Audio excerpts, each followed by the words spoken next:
to the Chill Spot Podcast. Welcome. We're back for another week of goof gaffs and laughing and talking about all sorts of different stuff. Mm-hmm. And crying. I'm so sad. I'm just kidding. Because we're known for that. And we're gonna get real sad. Maybe like episodes like 1 to 20. That was more our bag. Yeah. Where we were just like, you know, shitting in the dark. Yeah. In terms of what we really wanted this to be. We're just figuring out how to have a microphone in front of our faces. I talked last week about how, like, when someone puts a microphone or a camera or both in your face, you, like, something comes over you, like a spell comes over you, and you just change. Well, we just got depressing. You become conscious, right? You become self-conscious, and you realize that, like, people are perceiving you, both in their ears and eyes. You're like, I'm real? Yeah. I'm real! And we always sort of, like, it's funny, because I never really considered us to be, like, pessimistic, and I still don't think we are. No. It's just I think that when you leave two people to talk about nothing in particular, they're always going to end up like meeting eye to eye on something. Yeah, that's how Waiting for Godot happened. Yeah, I guess. Yeah, or really. Godot or whatever the fuck. Or whatever Beckett. Whatever. Sam Beckett. That is your real From fucking name. From one Sam to another. Chill the fuck out. Okay? Honestly. Who the fuck cares? The fuck is wrong with you? Yeah. It's a great play though.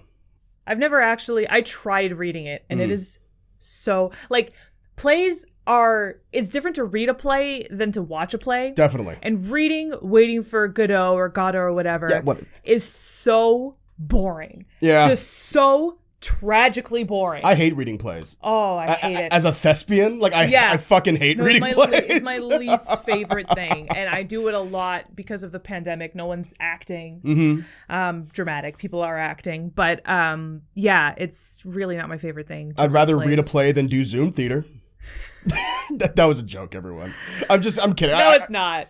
Well, no, it's not. It's not a joke in the sense that, like, I'm personally not anywhere interested in Zoom theater. Like, as someone who did theater, like, I'm not at all interested.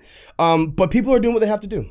It's one of those things where, and you know what? Honestly, it was a learning curve, and we as an industry had to learn it. Yep. And I think that a lot of us are starting to pick up on this fact now. If you're going to do theater online, you have to build it to be online. You got to make it. You can't just be like, okay, so we're gonna get in costume from like the waist up, and then like pretend that we're acting. Like you're just that's do a bunch bullshit. And like props to everybody who was in the middle of a production when the pandemic hit, because like a lot of them just sort of like transplanted it onto Zoom and. No shade. You did what you had to do. Of course. But I think now that we've settled into this is the way that things are now, it's just like you got to build it to go online, you know? Mm-hmm. And I know of plays that are made for, you know, like Brianna Boy 95. My partner Alton's company just put this play on by Jordan Tannehill, and when it premiered, it was all on YouTube. Right. Like you watched a live stream. You didn't. That's interesting. You didn't go into a theater or anything like that, and like that's fine. But you have to build it for that. Yeah, that okay. Like you basically said the whole thing, and I'm just gonna concur with what you said completely. Like I totally agree. I think if you're gonna all the Zoom theater that I saw was literally people in webcams in their fucking bedrooms, like reading a play. Yes. And like. Come on. Like you could try a little harder than that. It hurts, and we all agree that it hurts. I don't think a single person disagrees with us that that sucks to watch. I have friends who have made these Zoom theater productions, and I've said these things to them, and they're like, "Yeah, Cam, like, yeah, me too, man." But we have this company. The fuck are we gonna do? Can't just not put shows on. Yeah, and I'm like, yeah, of course. Like, I'm not shitting on you. You're not wrong. I'm just like. Zhuzh it up a little bit, you know? A little bit of effort goes a long way. Absolutely. But speaking of things that we have relied on a bunch for ever since this pandemic hit, one of the things that we all didn't want to rely on but suddenly had to was social media. Oh, wow. That was like a 7.5 out of 10 transition right there.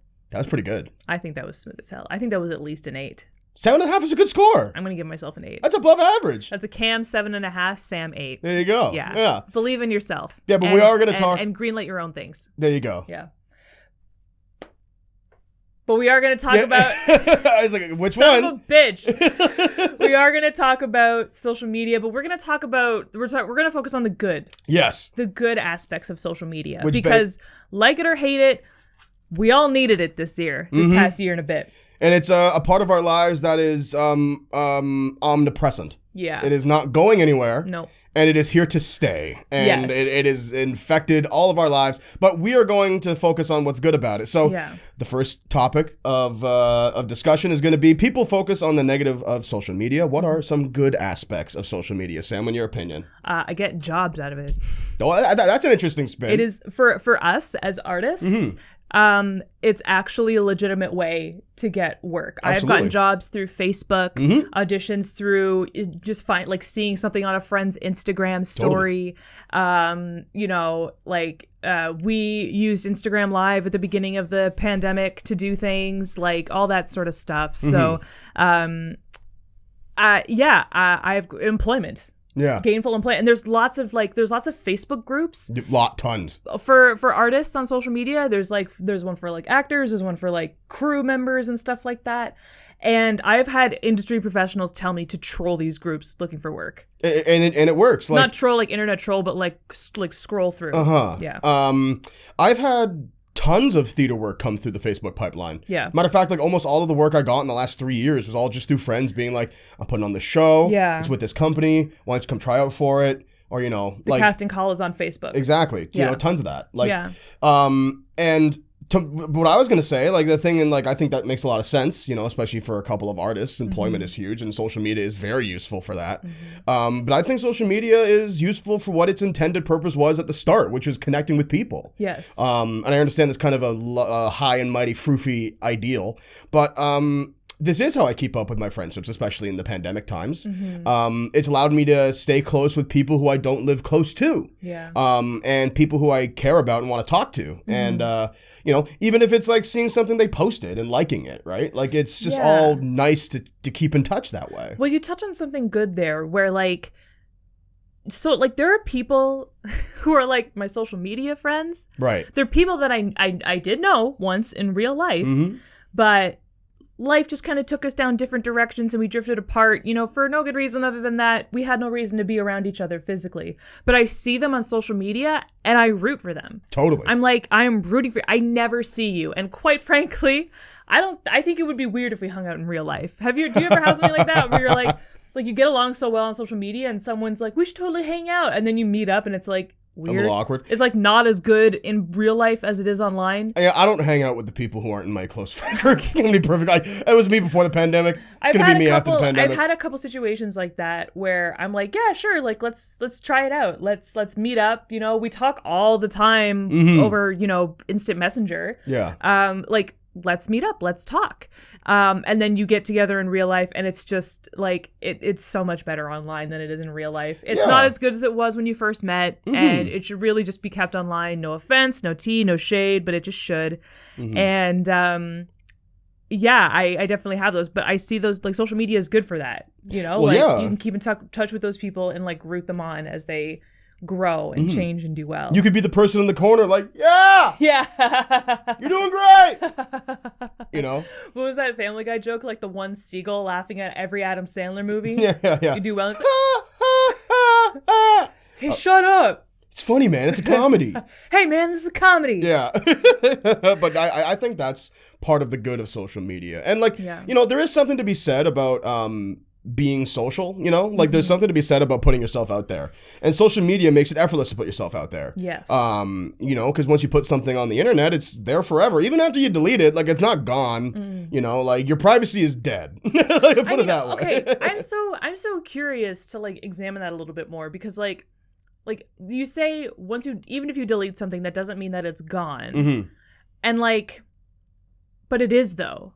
They say that. I always think of that word in a criminal aspect where if you're a part of a crime and they need to figure out if you've been a part of it, there are backwater ways that this fucking CIA has access to that they can go and they can find out what you've done. Even if you've deleted it, it's never actually gone. But the average Joe, once you delete something, you can't access it anymore. Oh, well, yeah, see, because the idea, it's not necessarily about, the CIA coming into, and you're right, to coming into, troll your Facebook and fucking find pictures of you doing coke off a hooker's ass or something. It's more of the notion of, so many people are on the internet, billions of people on the internet, right? So the likelihood that someone you may or may not know came across a picture of yours and saved it, and then now you deleted it, well, it still exists. Yeah. That person saved it. That person saved it. And I know that's kind of like a tinfoil hatty, very like... It's kind of not, though. But it isn't. Think about the sheer number of people on Facebook or the internet. Yeah, I've seen it happen before, more so with important people. Well, I mean, like, people like you and I tend to get cocky about it because we don't have people, like, following us or, like, paying attention to us. So if we do want to delete something, it really does go away forever. Like, chances are that somebody, screen capped a selfie of mine on Instagram from 2015. Highly unlikely. I could probably delete it and it would disappear forever because it's no longer on my phone, and then it would really be gone. But you said, before you continue, you said it's unlikely. Yeah. That doesn't mean it doesn't happen, right? Yeah. Well, the chance is low. It's not impossible. I'm very confident that no one has saved any of my selfies from 2015. And that's a fair thought, right? But my point being is, like, it's not 0%. Yeah. Right? Yeah. And I think that's what freaks people out. It's okay. That's what freaks people out. It happens all of the time with celebrities. Totally. Where, like, in the heat of the moment, like, something will upset them because they're people. And they'll tweet something or put something in an Instagram story or post something on actual Instagram, like on their grid. And it will have been really, really spicy, Yeah. And they'll delete it because the moment passes, as it does with all humans, and whatever. And then someone will be like, oh my God, Brad Pitt just said that he never loved Jennifer Aniston. He thinks she's butt ugly on his Instagram stories, but it's gone because it's been 24 hours. But, like, somebody screen capped it. Of course. 100. That is how all of these things happen, right? Like whenever, like, Taylor Swift says something and people get pissed off about it, they, like, screen cap it and they're like, I got the backlogs, I got the posts from 2 months ago that back up what she said now and blah, blah, blah, blah, blah. And it's like a carbon footprint. Of like everything that a celebrity has said. Digital footprint. That's how a lot of gossip stays in the media these days, is fans take screenshots of everything. Well, I mean, and people dedicate a lot of time to documenting everything that a celebrity does, like a specific celebrity that they stan does online. Well, I mean, how many times have you read an article? Whole hard drives for it. Yeah, how many times have you read an article about a celebrity getting, like, canceled, and they talk about a now deleted tweet where they said this, and it's like someone's like, oh, thank fucking God, I've had this post in my hard drive from 2013 exactly where, Armie Hammer says the N-word. They said now deleted, and it's like, well, it doesn't matter that it was deleted because there's record of it. Yeah. And, like, I understand how it's really easy just to immediately assume that, like, this only happens to famous people, but, like, I think you'd be surprised. Like, I mean, I told this story in the podcast before, but, like, I've had, like, an identity thing happen to me on Twitter before, where, like, someone, like, hacked into an old defunct account of mine and was harassing someone, and then, like, I caught a lot of fire for it. Yeah. But, like,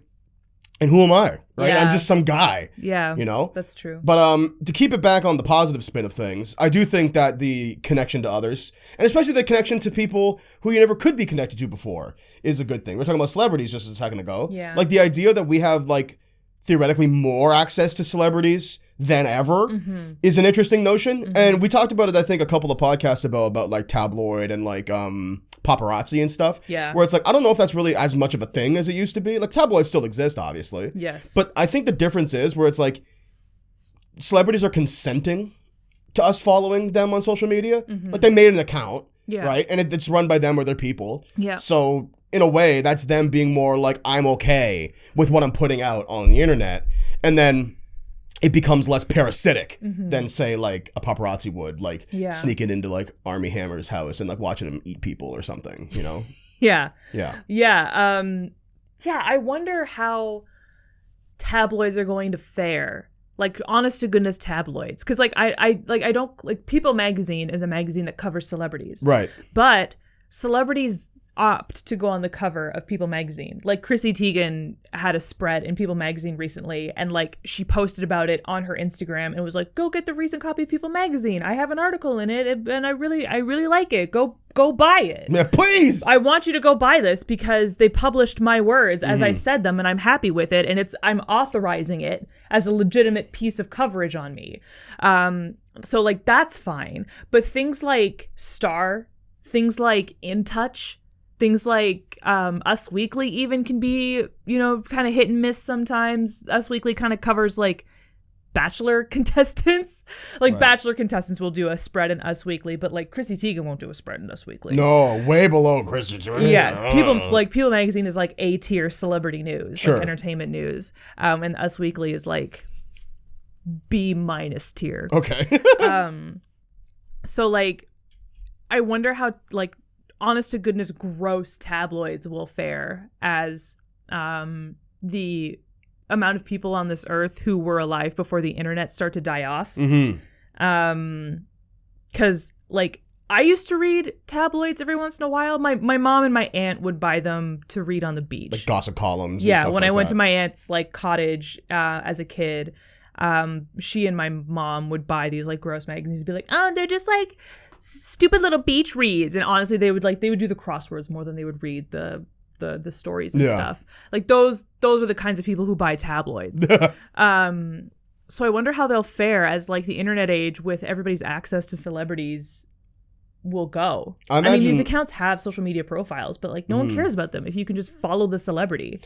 Yeah, I mean, like basically, I think you kind of said what's going to happen, which is that they're just going to move online.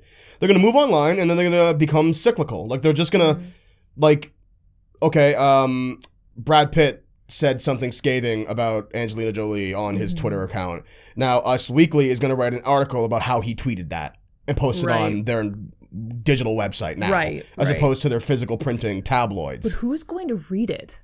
You'd be surprised. Like kids, I think that's the answer. I feel like kids these days don't give a shit about tabloids. And like good for Gen Z, because that's got to die. I mean, like if our generation didn't give a shit about tabloids, I'm not saying us specifically, but like our generation wasn't so spoiled by it, maybe we'd still have Amanda Bynes. Yeah, no kidding. You know, maybe we'd still have Amy Winehouse. You know what they're going to do? They're going to shift focus. They're going to so right now they're covering like Us Weekly and People Magazine cover celebrities. Like what would you consider to be A-list celebrities, right?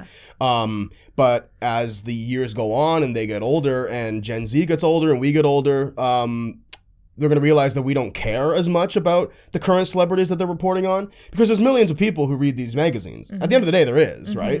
They wouldn't be printed if there wasn't millions of people reading it. Yeah. So I can see Us Weekly and People Magazine moving to shit like, I don't know, like streamers, fucking TikTokers. Like, because what people are underestimating when it comes to social media is the pull that these people, the most popular people on these things, have. Like, they don't have a couple million followers. They have hundreds of millions, like lots of people who follow them. And like, that's the people they'll report on. And you know, as we know of people on the internet, streamers, esports players, fucking Twitter personalities, influencers, TikTokers are caked in drama. Yeah. So that's what the new tabloids are going to write about. I think. Like, corpse husband caught outside his house with Pokemon.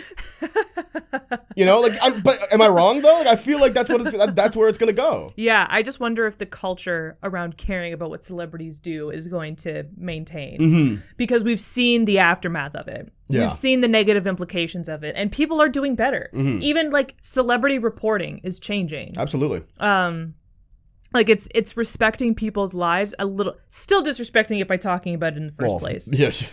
But respecting it much better than it did in like the panty rating era of like Paris Hilton and Lindsay Lohan and Britney Spears and Amy Winehouse and all of these socialites and stuff like that. Where like you're a celebrity and therefore you have no privacy. Yes. Like you've somehow, in being a famous person, have consented to not having your privacy anymore. Yeah, to harassment and which is mistreatment. A ridiculous notion. Yeah. But moving back to the initial topic. Yeah. What's your favorite social media? Tumblr. Yeah, nice. I was gonna say Reddit for me. So yeah, no, I love Tumblr because it's just a mess. It's completely it seems to be completely abandoned, and nothing but the most feral dogs have been left to inhabit the space that Tumblr left behind. There are almost no celebrities on Tumblr because there's no verification system. Right. So celebrities don't go there because what's the point? It's also mostly anonymous, isn't it? Isn't that sort of the idea? No, it's not anonymous. Like, there are people who, you know, have just like basic ass usernames, but it's mostly just, you know, like people my age and then like some select Gen Zers who are like kind of new to Tumblr. And it's not very occupied, or if it is, like, no one cares. Right. I think Yahoo bought it 5 years ago. And strange business decision. Yeah. Like, what the fuck? Yeah. And then promptly did, like, nothing with it. Because it was the least profitable social media of all time. Yeah. Well, they did the whole, like, Tumblr apocalypse thing where they, like, banned sex workers from it, which is really disappointing. Yeah. But that was like a really bad move, and a lot of people left the platform for that reason. But then everyone who stayed just kind of, like, kept posting about their shows and posting memes and talking about, you know, their days and little things that they like about it. And it's just like, it's the least exhaustive social media that exists, because it's just so utterly random. Well, yeah, because what you showed me on Tumblr, it seems to exist, like, purely based on user interest. Yeah. Like, there's no algorithm, there's no fucking... No. There's no ulterior motive. No. It's literally probably one of the only social medias in existence at the moment, maybe, like, rivaled by TikTok, that is just purely driven by user interaction. Yeah. Like, even the ads are... Like, there's no targeted ads. Wow. There's ads, but they're not targeted. It doesn't give a fuck about your interest or what you... If I could reblog, like, 50 million Harry Potter posts, and it'll give me an ad for, like, earwax removal cream. Sure. Like, it doesn't make any sense. Right. And I love it for that. Because listen, like, the act of scrolling is just a motion that we crave now in this era of time that we currently live in. But I can't spend time, like, I can't do Twitter for too long. I cannot do Facebook, period. And Instagram really depresses me on the wrong day. And sometimes if I just need to scroll and I want to laugh, but I don't want to invest myself too deeply in the content, Tumblr is perfect for that. Because you get stupid memes and really short text posts and no pictures of any... You don't post about your life. You don't post about your accomplishments. There's no pressure to do well on the site. In fact, if you do well on the site, you're kind of a fucking loser, and you really wish you hadn't. Oh, great. You're big on Tumblr. Congratulations. Like, if you write a text post that goes viral, and people start reblogging it a lot, and it's got, like, a couple 100,000 notes, you're like, don't pay attention to me. I hate this. This is not what I signed up for. It's the worst. I just, like, I don't know. I just, like, do, and then the thing goes, and then I just let it go. Don't pay attention to me. Right. And it's the best thing in the world. It actively shirks the responsibilities of a social media site. Right. And you can just vibe. Just fuck around and vibe. It's the best. It's just people vibing. Yeah. Well, especially because, I mean, like, and I'll get into mine in a second, but, like, the thing that I think is interesting about Tumblr is that because so many people have exodused from it,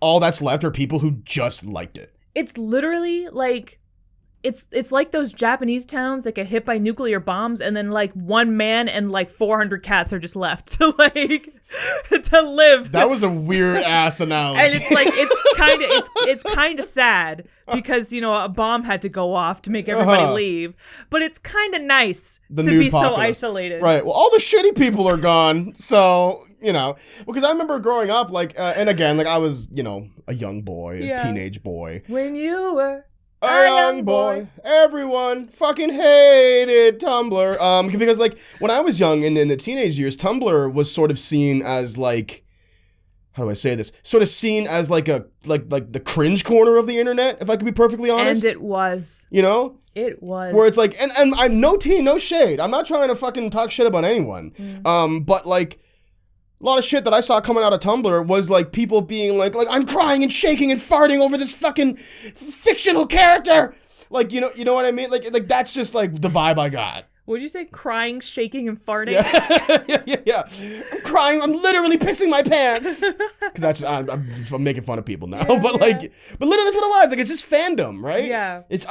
I'm obviously more educated than what fandom is now. Yeah. So, like, I don't come down as hard of these people. That's also, like, one corner of Tumblr. Like, Tumblr is kind of like TikTok in the sense that there are communities. Okay. Like, there's a community for every interest on Tumblr. It's just that no one gives a shit. And sometimes they morph together and become super hulock. Yeah. Sometimes they just turn into these, like, Frankenstein's monsters. Well, the super hulock era ended, which I explained. I think I explained. We have extensively covered the super hulock fandom. I explained Dash Con on a previous episode. But Now that that's sort of calmed down, I mean, there are still people. Actually, the last time Tumblr went really feral was when Supernatural ended, because it was the end, right? Like, Supernatural was probably the most vocal third of the Super Hulock fandom. Sure. And that show ended, so it was just like, wow. Like, I came on this website in like season 4 to talk about this show, and I went through all of the bullshit, all the Mish apocalypse, all of the shipping, all of the twists and the turns, and now I am an almost 30-year-old adult still on this fucking website, and this TV show has ended, and it's like a chapter closed. Right. So everybody went nuts because it was like a chapter closing, and you got to like see the catharsis pour out on the screen in front of your eyes as thousands of people wrestled with this notion. It was fascinating. I mean, really, it should be the stuff of sociological papers, I think. It's definitely interesting. Future archaeologists are going to have just a time. But yeah, it's not just fandom. It's a bunch of things. Right. It's just, that's one sort of corner of it. Yeah. Well, I think that's interesting though. And I'm glad shit like Tumblr exists, because like these people have a space of which to talk to their friends about all sorts of shit. And as someone who loves things, space like that is super valuable. Yeah. You know, like, I don't consider this a social media, but I think about our Discord, where it's like, we have different channels in our Discord for different interests, and different people in our Discord populate it. And like, and if you want to join, you can click the link below. Yeah. You know, and like, always be closing. Of course. Go up to RuPaul. But yeah, so like, talking about stuff is really good, is basically the fucking the smooth brain answer to what I was getting to. Yeah. Talking is good. Talking good. I like talking. But my favorite social media is probably Reddit. It's definitely the one I use the most. Yeah. I don't post on Reddit pretty much ever, but my favorite thing on Reddit is small niche subreddits. Like what? Like Super Mario Odyssey, for instance. There's a whole subreddit for just Super Mario Odyssey. And the only people left posting there are people who do sick jumps and cool speedrunning tricks. And that's just like all I'm interested in. See, that's exactly what I'm getting at. You said the only people who still post there, meaning that it was populated when the game came out. Sure. Very popular. Yeah. But now that the hype is sort of worn off, it's mostly just people who are truly enthusiastic about the game, and all that's left is just wholesome content, because everybody wants to be there. Yeah. Yeah. Yeah. It's the best. Excuse me, it's the best. And I think my love for Reddit is twofold. Obviously, one of it is what I just said, because I'm a bunch of different communities on Reddit that are all my interests, from things like anime and manga to different video games. Whenever I get into a game, I join the subreddit. Like, immediately. Yeah. Just to be like, okay, I'm going to stay up on it. This is where the new hot information is going to be coming through. So I want to see it when it comes. That explains why you're so smart about all the games. Oh, well, maybe. Thanks, Reddit! And then the other thing that Reddit is good for is just staying up on world news. You know, but there's something to be careful about with Reddit, and a little cautionary tale is that like Reddit on the whole is quite left leaning. There's a huge population of conservative people on Reddit, but the stuff that because due to Reddit's upvote system and downvote system, left-leaning folks tend to upload a lot more left-leaning stuff and downvote a lot more conservative stuff, especially, you know, post-Trump and stuff. But something that Reddit is really good for, something I try to keep my level head about, is that whenever something gets published in terms of like a big scathing article about a certain political pundit or a, you know, political figure, Reddit is really good for getting opinions on both sides. And like, I don't follow fucking r/conservative because I'm not a monster. Yeah. Yeah, I am still left-leaning. You're also trying to have a good day most days. But the thing is that like it's important to read, if you're going to read news, to read a left-leaning article, and then maybe if you thought some things were weird or like you want a different perspective, go and read a right-leaning one on the same thing, and then you get a fully formed opinion. I think Reddit is really good for that. Easy access, I guess, is the Cole's Notes version of what I just said. Totally. Yeah. No. That's a really good point, and I love. I don't browse Reddit that much, really. I pretty much just have Reddit posts sent to me, and I appreciate it. I'm like, thank you, Reddit. But I agree with you. I actually one of the subreddits I used to love following when I had the Reddit app downloaded. I also deleted it just because I needed to save space on my phone. If you don't use it, then why do you have it? Was like r/Kitchener. Like, Kitchener has its own subreddit, and it was a really good place for information about just like stuff going on in my town, or just to see how people outside of my neighborhood, you know, just all over the entire city felt about certain topics or things going on in the city. it gave me a more broadened sense of the thoughts that existed of the citizens of my town. And I learned a lot of stuff about where I live because of it, and I really appreciate it for that. I do the same thing with r/Toronto. I'm not from Toronto, and there isn't one for where GTA. I live, my hometown, but the GTA, which is r/Toronto. And they talk a lot about, Torontonian politics, and especially with everything like its daily COVID updates and stuff, and it's all very valuable information. Yeah. And the best part is because these subreddits are so... not heavily populated, the only people on there are Torontonians. Or at the very least, like, people who live in Ontario. People who care about the city. Exactly. Yeah. Whereas, like, really populated subreddits, like, you ever been on Ask Reddit? You know what Ask Reddit is? Yeah. So Ask Reddit, for those who don't know, is basically a whole subreddit where it's one of the most populated subreddits on the website where people just pose a question to Reddit and then people answer it. And then based on whether or not it's tagged as serious or not, you get all sorts of responses. So the thing that you get on tons of populated subreddits on Reddit is someone will be like, doctors of Reddit, how do you feel about the penis enlarging surgery? And then 9 out of 10 comments, or 40,000 upvotes is like, I'm not a doctor, but, and it's like, well, then fuck off! Like, no one asked you, dude! We literally specified doctors only. The second you say, I'm not a doctor, but, I'm like, this is just a story. This is made up. Like, because people on Reddit do that. Yeah. And that is obviously... it's like an impulse. You can't help. If you have something to say that's relevant to the topic, you can't help but say something. Yes. Yeah. But I didn't fucking ask you. And like, it just drives me nuts because, like, the Reddit hive mind is a big thing. Yeah. All social medias have a hive mind, in my opinion. Except for Tumblr. Tumblr. Tumblr is the black sheep of the social media roundup. That's why I love it. But that's cool, though. But the thing is, and I guess, like, sort of the moral of this whole podcast is that, like, there's a lot of good of social media, a lot of bad of social media. You have to take both. Right? Right now we're focusing on the good, and I think there is a lot of good with Reddit. One of the things that is not good is definitely the hive mind, and it's definitely the upvote downvote system. I think that could stand to change. Yeah. Well, because, like, you're not, but people forget about upvoting and downvoting on Reddit is that it's not liking and disliking. No. You are literally participating in whether this thing gets more popular or not popular. So if you think something is stupid, but you laugh at it and you upvote it, you are then promoting the stupid thing for more people to see, further poisoning the knowledge of humanity. And you're not helping. I fucking dove deep into Reddit comment threads before where, like, this dude getting downvoted, I'm like, but he's right, though. Yeah. Like, he's literally saying correct information. You just don't like it. But you don't like it, so you're getting downvoted. And it's like, and that shit, now you're at the bottom of this thread getting dunked on by fucking idiot neckbeards breathing their goddamn nacho fumes through their microphones. But you're right. Like, you actually have correct information. It's a problem. Yeah. It is. Like, it is. Yeah. It is what it is. Yeah. But positive side is that you learn a lot from Reddit. Of course. And it does give birth to those niche communities that are so full of love. If anything, I wish I was more part of niche communities. Yeah. Like, it's just like fine. Like, the way that you trip upon them is just so, and like, this is the thing. Like, I couldn't delete my Tumblr today and then go back and, like, create the same dashboard that I see now on my current account. I couldn't do it. Right. It's just, I've had Tumblr since high school, like the same account since high school, and I followed my friends.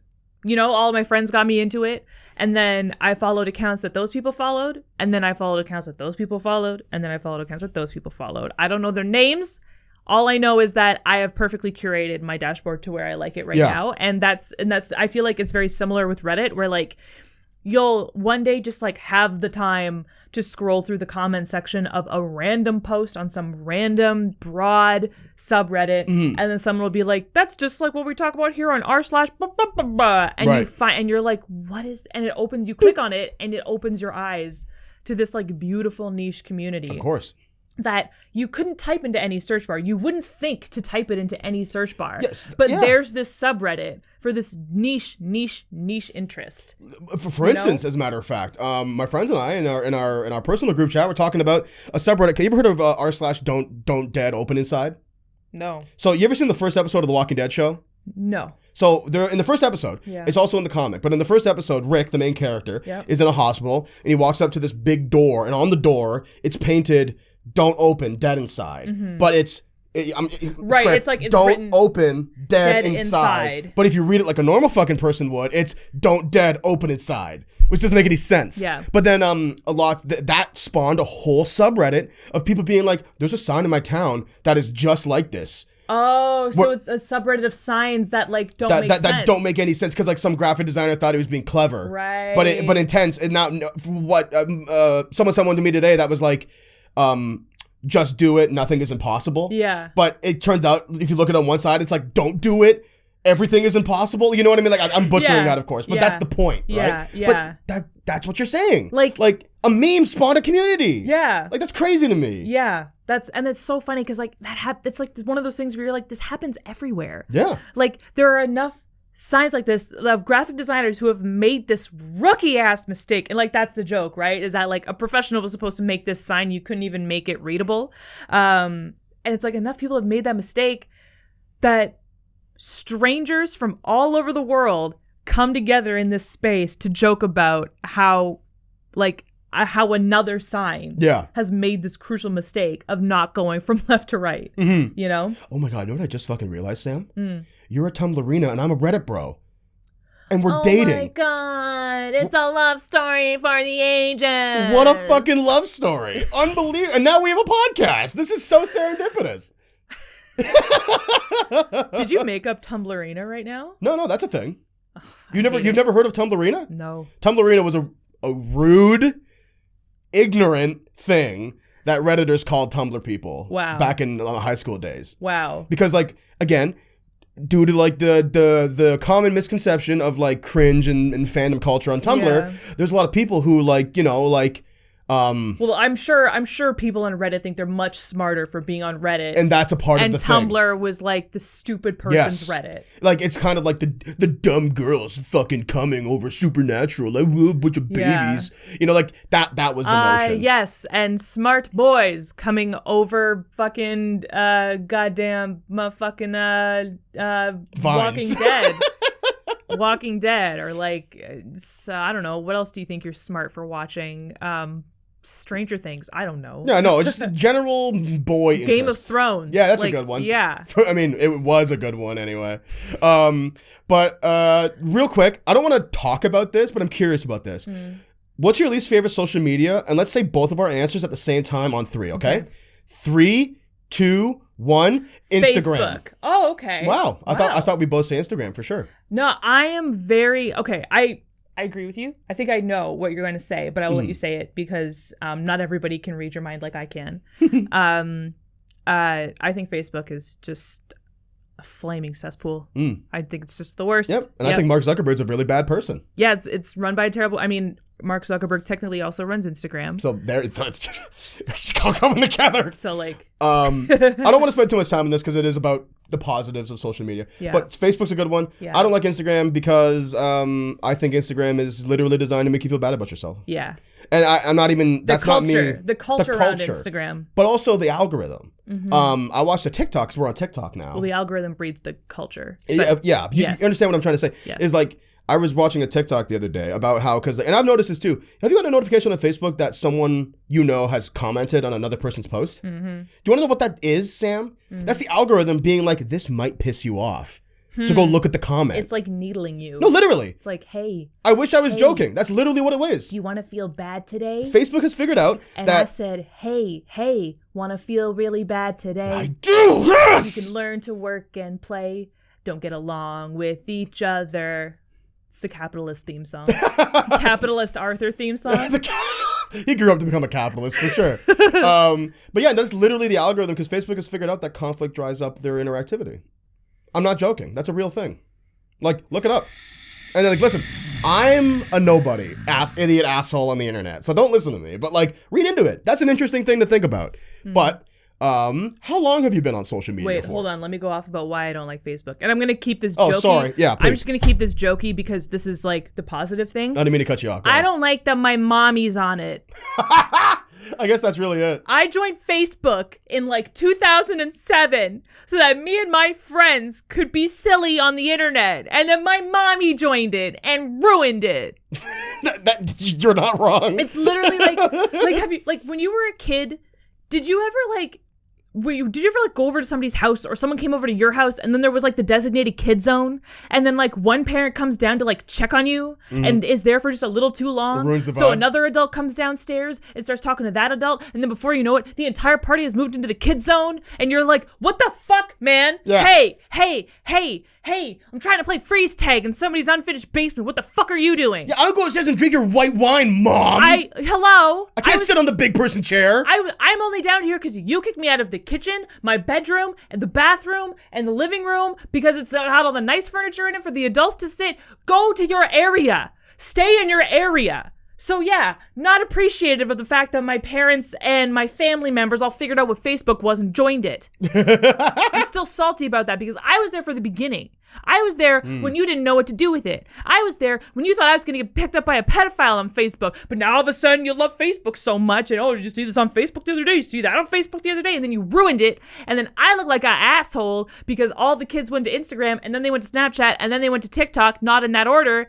And you ruined social media. We all were supposed to have one. And then you got on it. And then we all had to leave it because you couldn't be cool about a lot of things. Facebook has become the I hate you. The delegated part of the internet where like we've left the boomers there. Yes. We like put the walls up. Now I have to leave you to die. Yeah.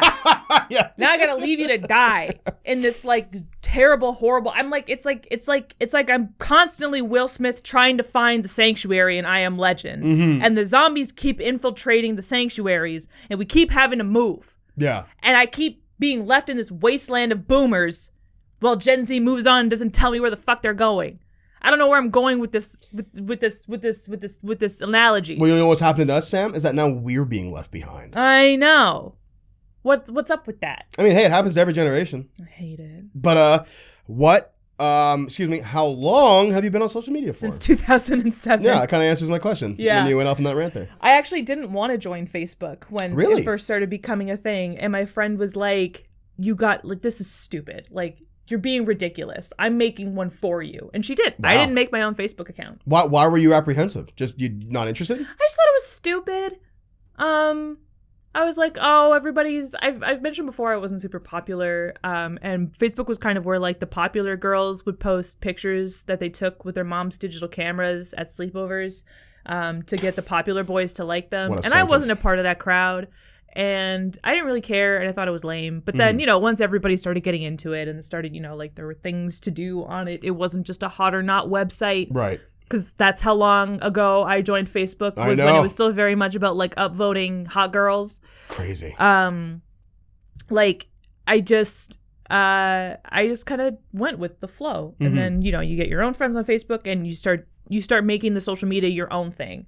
At first, I thought it was just where girls posted pictures of themselves to get boys' attention. But, people start infiltrating it and doing their own thing with it. Yeah. And, my group of misfit friends, we made all our dumb little groups where we would arrange our sleepovers and post memes to each other. So the first memes. The first ever memes. Like Rage Comics and shit. And wow. Success Kid and all Ancient that stuff. times. Yeah. Ancient. Bad Luck Brian. Yeah. I actually, you know what? I should have been on MySpace. I had friends who were on MySpace, but I never got into MySpace. My first social media was Facebook. I skipped MySpace completely. I had friends on MSN who were, that was another big one. MSN's more of a chat platform as opposed to a social media. You showed your personality through it, through your profile picture, through your PMs, through the what song am I listening to right now. MSN walked so shit like Messenger and WhatsApp could run, for sure. Yeah. Like all of the shit that you could do on MSN, you could do in Messenger, minus the annoying things. Well, like I remember when text. I remember when MSN stopped being popular and Facebook didn't have Messenger yet. Nope. You could send people messages like email, but it literally go to their inboxes. You had to like compose a whole message like in an inbox, and it wasn't instant. It was like mail. And there was like a gap. We were like, damn, like none of us are on MSN anymore because it's not cool.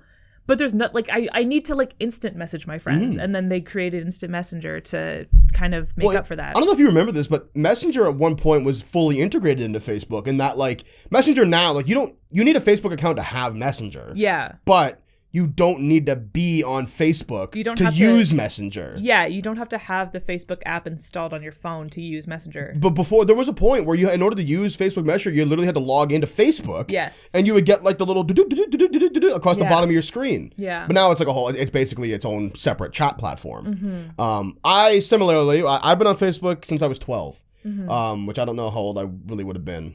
what year that would have been. It would have been 2007. 2006 or 2007. Yeah, give or take. 2006, 2007. Yeah. And I really haven't looked back since. I mean, I don't remember when I joined the other ones, like Twitter or Reddit, even for that matter. I didn't have a Reddit account forever because I never posted. Yeah. But then a buddy of mine was like, dude, if you have an account, you can actually join and delete certain subreddits. I was like, oh, okay. And that's why I have an account now, you know? But yeah, it's interesting being connected for this long. I definitely, and this is not a negative thing, I definitely think it's changed me, you know, being online. Yeah. Has definitely given me a particular perspective on the world. But I feel like that's done that to everybody who's online, right? Like, I just feel like that's the way of the world. And, you know, it was going to happen either way. You know, the whole point of life is to go out and experience the world outside of the little bubble that you were once in when you were born. And, you know, we definitely got to be careful with how much social media expedites that process. Most definitely. But it was always going to happen. I agree. I agree. And on that note, as a matter of fact, where do you think that social media is headed? Positively. Positively, I really believe that, at least in my little like vacuum that I live in, my little bubble, we're going to get better at respecting each other's time. I hope so. And know that we don't have to move so fast with social media. Social media is a tool and it's very helpful. It does not dictate our entire lives. And what I do on social media does not mean that it is not a good representation of how I will behave professionally or interpersonally with you specifically. Just because I don't answer your messages on social media all the time doesn't mean I hate you. And just because I post about, or just because, you know, you're a professional and you follow me on Twitter, my personal Twitter, doesn't mean that I'm going to come into a boardroom and start, you know, speaking in fucking cat Twitter memes language, you know? It's just for shits, you know? Like, I think we really got to learn to take our digital selves at face value. Right.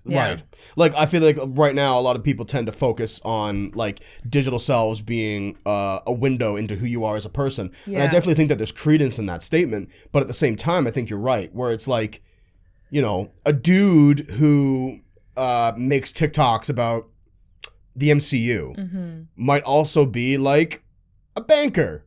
You know, who like works at a bank. Two things can be true at the same time. And his opinions on whether or not Iron Man was an asshole has nothing to do with how well he does his job. Yes. Right?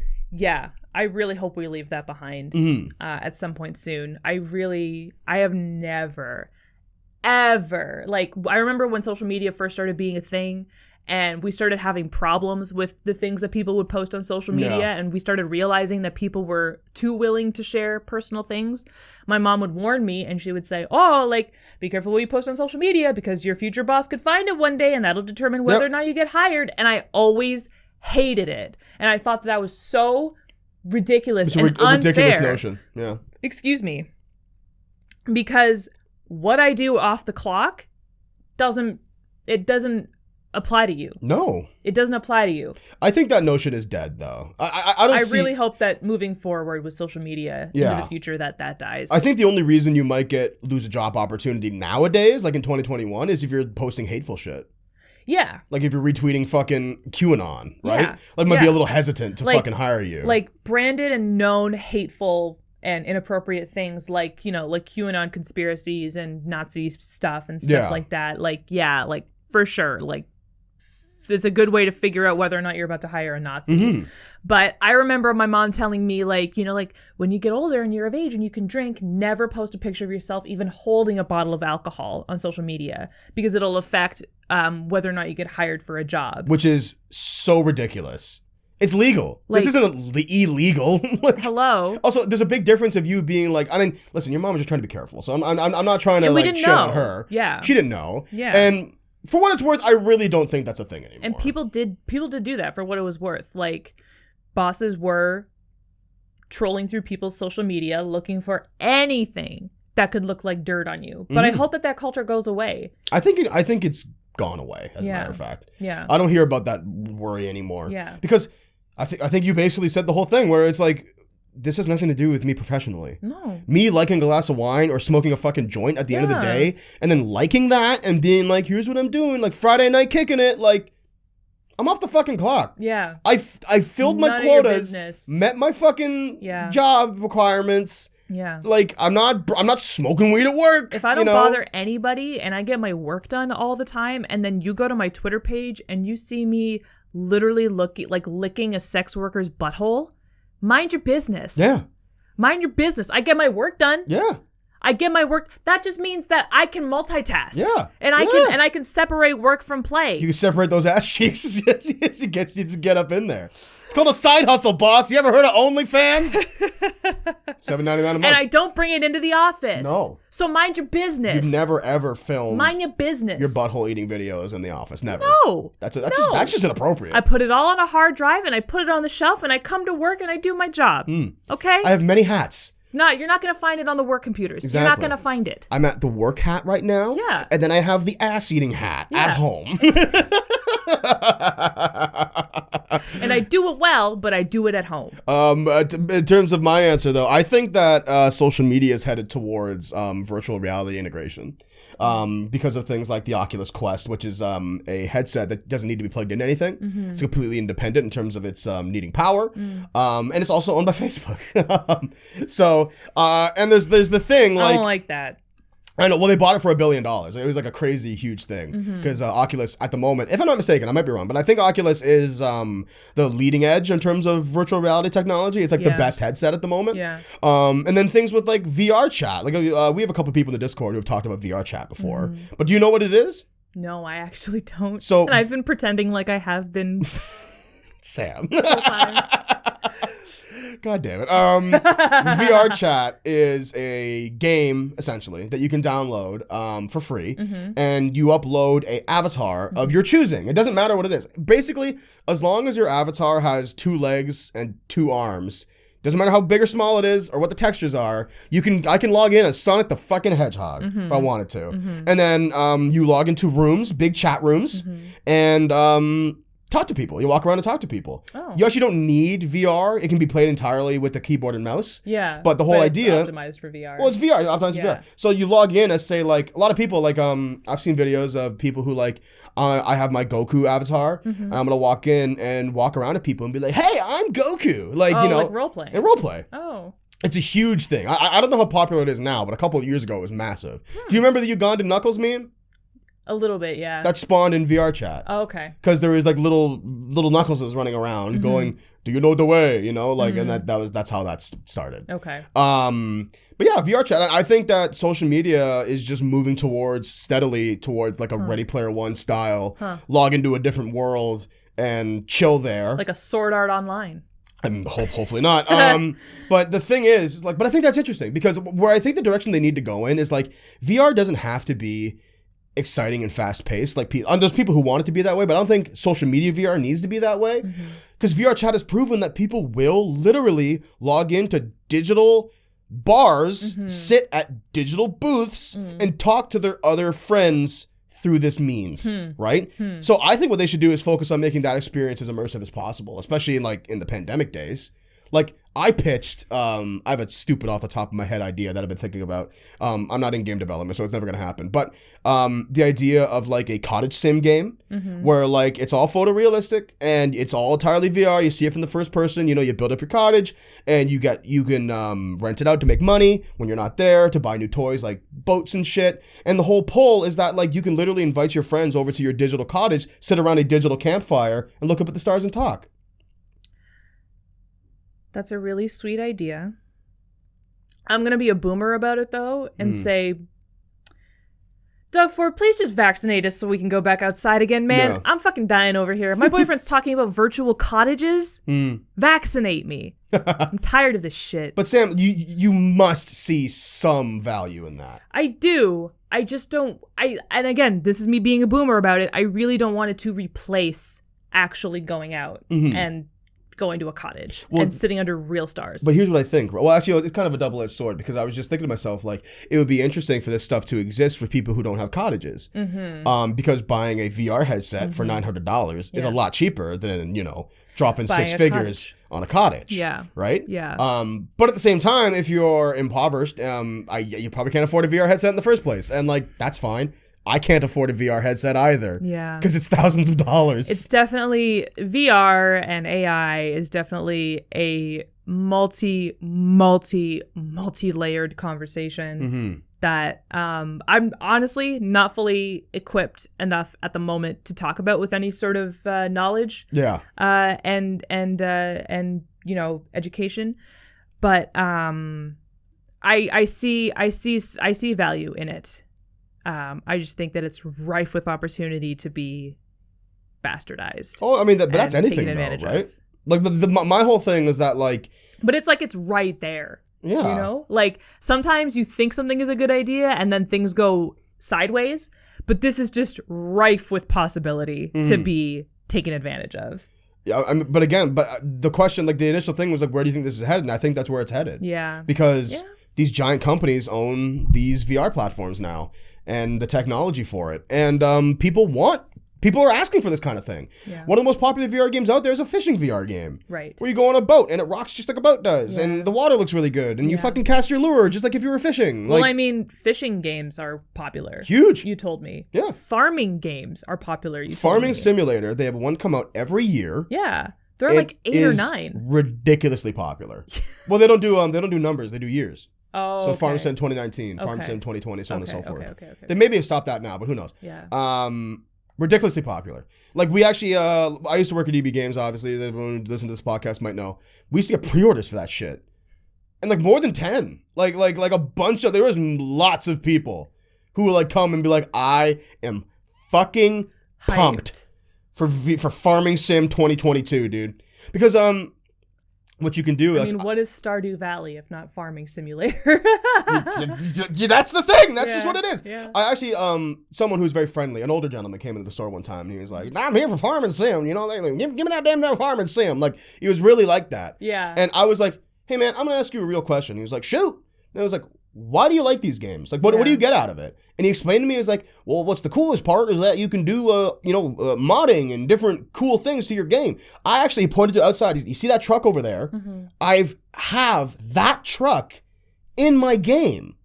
Huh. It's the same model, the same make, and that's the cool part. Like, it's a virtual playground for me to do things like farming, but I don't break my back doing it. And I'm like, rad. Like, enjoy it. I'm not going to enjoy it. You know what? I might like Farming Simulator then. Mm-hmm. I'm not going to lie. If I have an opportunity to, like, demo it, I'll try it out. Yeah. Because I love shit like that. I love dinky, I mean, like, I love Animal Crossing. Mm-hmm. I love, planting trees and crops and stuff like that. I love harvesting my fruit and getting money for it. It feels really good. Mm-hmm. I've been told on multiple occasions that because of that, I would love Stardew Valley and I would love, what's the other one? Harvest Moon? Harvest Moon, yes, thank you. Mm-hmm. I've been told I would love those two games for the exact reason. I know for a fact you would. And if it sounds anything like those games, which Farming Simulator definitely does, I would probably like Farming Simulator. It's just the fact that the cover of Farming Simulator it looks like an MS Paint image, yeah. No, it doesn't look like an MS Paint image. It just looks very redneck, like at least Harvest Moon and Stardew Valley, like they made it cute. It's like cute little, and there's little animal people, like Animal Crossing. Farming Simulator is literally a farmer on a, what's the tool's name? Not a compactor, not a contractor, not a tractor. It's like the thing that wheat farmers use to, like, it's got huge blades on it. I don't know what it's called. On the front of it, I forget what it's called. But it's got one of those massive machines just, like, harvesting wheat. And there's, like, a white man in a flannel shirt, like a plaid flannel shirt and a baseball cap on, looking like fucking Mr. Quaker Oats himself, and just, like, harvesting his wheat. And I'm like, this cover just called me the N-word. Yeah. This cover just burned a cross in my front yard. But that's the difference. Fucking kidding me? Not the racism, but that's the difference between things like Stardew Valley and Farming Sim, where it's like Stardew Valley is a cute little game about farming in a small town where you form relationships with the people who live there. Yeah. Farming Simulator is a farming simulator. It is dedicated to realism. Yeah. Photorealism. It's The Sims, but with a farm. Exactly right. Yeah. So, but there's an appeal for that. Yeah. Look at flight simulators. Yeah. Microsoft Flight Simulator is huge. Yeah. You don't even need a good computer to play it because it's all cloud-based, which I think is really rad. You can go on accurate 14-hour flights from New York to Paris just on your computer. Yeah. And it looks exactly like how it would. Yeah. If you were flying the plane, you have the whole control panel in front of you and shit. You're responsible for getting it from point A to point B. Yeah. Yeah. But I think that's cool. That's so cool. I'm not into it. Like I personally prefer my games to have a bit more. I'm not terribly interested in realism. That's why I like things like No Man's Sky. I'm getting really into No Man's Sky recently because it's on Game Pass, so I just downloaded it. Yeah. And that game is cool as hell. To tie it back in, because we are talking about social media here. Yeah. These are ways that people interact with each other. You told me recently that you and your friends are getting into No Man's Sky as a way to communicate with each other. So we kind of make our own social medias by ourselves. Definitely. Especially in this pandemic. Like we make our own space. We carve out our own spaces on the internet to do things with our friends when we can't physically gather. Yeah. Which I find interesting. And I really appreciate it because I think that honestly, we got tired of social media. Oh yeah. Group chats, like it's so weird because like you want to talk to your friends, but just saying the name social media almost incites like a Pavlovian response in your brain where you get tired immediately. I'm not too tired to talk to my friends. I'm too tired to get on fucking social media. I don't want to open Messenger. I don't want to open WhatsApp. I don't want to open Instagram DMs. I don't want to open my Twitter DMs. But I do want to talk to my friends. So you go somewhere else. Right. It's just like in real life when, you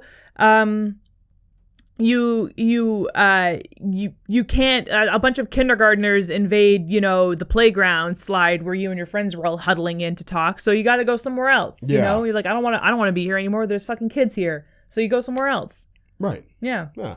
And that makes perfect sense, right? I can't talk to my friends on Facebook anymore. My mom will say something. Yeah. My mommy will overhear it. Yeah, it's true. I gotta go to No Man's Sky if I want to use swears. In space, no one can hear you swear. Final question before we wrap this up, Sam. Cool. Do you think that we would be better off without social media? And why? I can go first if you want. Sure. I don't think we'd be better off without social media, to be perfectly honest with you. I think that social media, at the end of the day, if you really stack the chips against one another, there is a lot of good. I don't know about more than bad, but there is a ton of good that has come with social media. People are more informed than they've ever been. And listen, everything I'm about to say, I'm just a disclaimer, everything I'm about to say right now has an opposite side of the coin, okay? But I'm focusing on the positives. People are more informed than they've ever been. People are more connected than they've ever been. And people are sharing more than they've ever done before. Things are more documented than we've ever had. Archaeologists are swimming for the next million years. Because as long as the digital footprint we all leave behind doesn't get erased, which of course is a possibility, everything is documented. My whole life since I was 12 has been documented entirely, almost day by day. And take away from that what you will, but I ultimately think that's a good thing. People, there's tons of shit to like about social media, and I think that it has changed our society in a lot of ways. I think it's changed in a lot of bad ways, but I do think that it's changed in a lot of good ways too. Actually, can I ask one more question? Well, sure, yeah. How do you feel about your kids finding your digital footprint? That's the way it is. How do you feel about the potential for your kids to, you say your kid is 13, 14, and you decide that they are responsible enough to have a social media account. So you let them make a Facebook account, and they can click back 9 images and see 14-year-old Cam with, the Justin Bieber haircut and the green snapback with his initials on it and mouthful of braces. I think that's fine. Yeah. Because I think about what our parents would do would just keep photo albums, but they would have to show us that. Whereas if our kids are interested, they can do it themselves. I think that's only going to bring, depending on who you are as a person. And my social media, I think it would bring my kid closer together to me. Because I've always wondered what my dad was like when he was 14. Yeah, and the fact that they can, she was 14. It's not even just pictures. They can see what you said. Yeah. They can go, they'll go far back enough in my Twitter to see what I said when I was their age. Because I've been on Twitter since 2009. Yeah. There's 15-year-old Sam thoughts on the internet. Being like, that my kid could find. Why doesn't Jeremy want to kiss me in the face? But the thing is we have to own that. Yeah. Right? We're the generation who or at least was change raised our privacy settings. Or change your privacy settings. You can also just go back and delete it if you want. But I don't know. I'm not worried about that, to be perfectly honest with you. I see the work. I see, and I think it's a good question. I definitely see why there could be cause for concern. But I don't necessarily have anything to hide. And I think that my kid learning about me when I was his age or their age or her age would only be interesting. It would definitely cause conversations, But I think that ultimately it would strengthen our relationship. And maybe that's the optimist in me, but that's what I think. That is very optimistic. I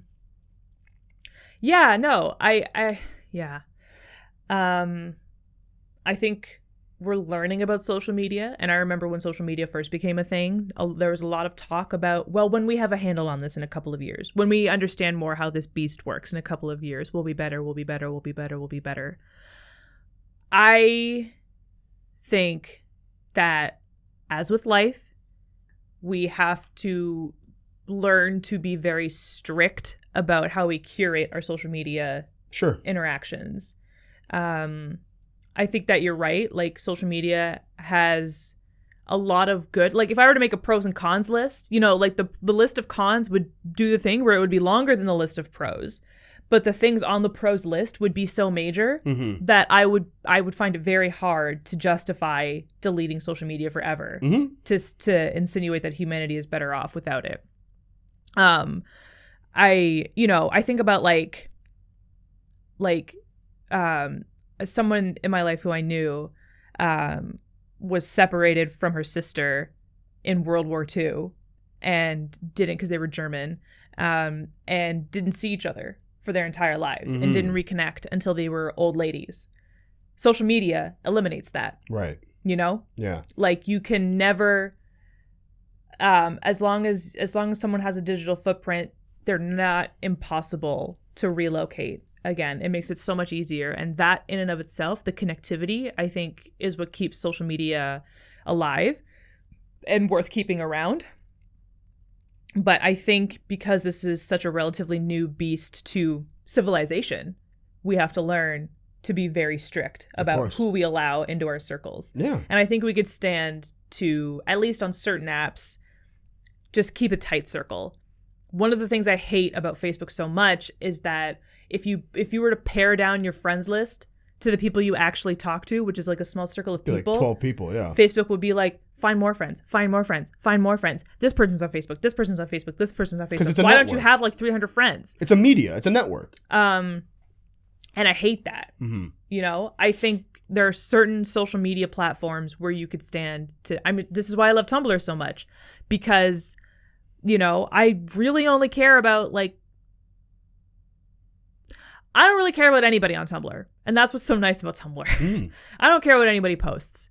I don't get invested in the things. Some people, like, every once in a while, an account will post something personal about themselves, and I scroll right past it. I'm like, I'm not getting invested in another person's life. I'm invested in like 300 people's lives. This is where I come to meme. Yeah. Leave me alone. You're here for the yucks. Yeah. And I think that we could stand to be a little bit more strict about that in our social media. So I think, yes, ultimately, like, social media is worth keeping around, but we gotta learn to interact with it differently. I agree. I definitely think that social media and our interactions with it as a whole species could definitely become more nuanced and become less black and white. Yeah. But and not to end on a bummer note, but I think that the unfortunate part of that is that's going to be such a huge hurdle because of the sheer number of people on social media. Yeah. And, when you get a bunch of people in one area, now you have to deal with things like different lifestyles, different backgrounds, different religions, different education levels, like when you deal with that many people, you're not going to get people to see eye to eye. Yeah. And that, of course, is the problem with social media, but that's not what we're here to talk about. Oh my God. It's also, on a positive note, it's also not your problem. That's just it. Like, I can get on a microphone that is guaranteed that every single person on the planet will hear me and understand me and say, hey, it's not your job to care about every single person on the planet. You don't have to care about every single person. It's fine. Just care about like the 7 people in your life. And they can hear me, but certain people will choose to take on more than they can handle. Right. And that is simply not my responsibility. You can't be responsible for everybody. So C'est la vie, everybody. I want to talk about one more thing, not for long, mind you, because we have to wrap this up. But TikTok. We didn't talk about TikTok at all. And TikTok is the newest, hottest shit. All the kids are loving it. I mean, it's new to us. It's been around for a couple of years now, but like in terms of the grand scheme of social media, it is the newest social media. Yeah. It's the newest one to hit the heights that it hit. Yeah. Because TikTok, for those who don't know, was a lip syncing app. Listen, kiddos. I knew about TikTok before you did. I just didn't use it. Yeah, and then the Chinese company that owns TikTok was like, what if we made this way better? Yeah. And I recently joined TikTok as an old person, and something I do... TikTok is my Tumblr for you, right? Where it's like, I follow maybe 3 people I know on TikTok, and none of them create TikToks. I am purely here for my interest. I'm feeding the algorithm the things that I like, and I'm telling it things that I don't like, and I want to open up this app when I'm in bed, maybe after like I smoked a couple hours ago, and I'm browsing TikToks to lull myself to sleep. Yep. And that's what I think TikTok is great for. Yeah. Perfectly honest with you. Absolutely. It's good to just be goofy and silly. But and I have pretty much zero aspirations to make TikToks. I've made a couple of TikToks. You have? Yeah, and it's fun. Sure. It's fun. I don't make TikToks to be famous, though. Well, no. Yeah, I make TikToks about stuff that I care about and stuff that I think is funny. And it really is such a strong editing tool that I'm just enjoying, like, figuring out all the different wacky things that you can build on TikTok. It's crazy robust. Just playing with the effects. Yeah, it's really fascinating. And I've seen some genuinely impressive TikToks. Yeah. I'm personally, my TikToks is basically like drag queens, Dungeons and Dragons, miniatures, MCU stuff, anime, and drawing and illustrations. I'm trying to tell the TikTok algorithm to give me roller skating stuff. I have followed roller skaters. Do you like the posts? I have liked posts. Nothing. You know what you have to do? You know what it gives me? More dogs. And I don't know what to do because I can't get mad at you for that. Oh, dogs is there too. Can't get mad at you for that. Do you use the not interested feature? No, I should do that more. You have to start doing that. I should do that more. Because if you just tell it what you like, it's not going to take away things you don't like. Yeah. It's just going to keep giving you everything. Yeah. Right? Yeah. So there's been times where it's like, and like, I don't know if I really want to admit this or not. I'm really up on social justice on every other goddamn platform that I'm on. Yeah. I don't want it on TikTok. Yeah. Specifically. Like, I actually followed a guy from Marvel Opinions, but then all he started doing was, like, responding to people who would, like, quote his TikToks, and, like, he would get mouthy and, like, talk about, and he would, like, always tie it back into social justice. And it's like, I care. And this is important. I'm done, though. Not on this platform. I want you to tell me. Not on this platform. About your analysis of the first Avenger. I don't fucking give a shit about you getting angry at other assholes on TikTok. Like, I do not care. I liked, retweeted, and tweeted about the Derek Chauvin verdict on Twitter, on Instagram, on Facebook, and not on Facebook because I don't use Facebook, but like Twitter, Instagram, talked about it. I am still learning. Just not on TikTok and not on Tumblr. TikTok is FUN fun. It's just not allowed. That's what I want it to be. So, and I'm not interacting with the places where I go to learn, and cooking. Yes, is another one. Sorry. I'm not interacting with the places where I go to learn, like Twitter, like Instagram. But I also I have my fun things. And I'm allowed to have my fun things. We're allowed to enjoy things. Yeah. Okay, that's what this fucking podcast is about. People enjoy things. Exactly. Yeah. But talking about social media, we're on a bunch. Where can people find us? We promote our shit on Twitter, on Instagram, on... that's about it.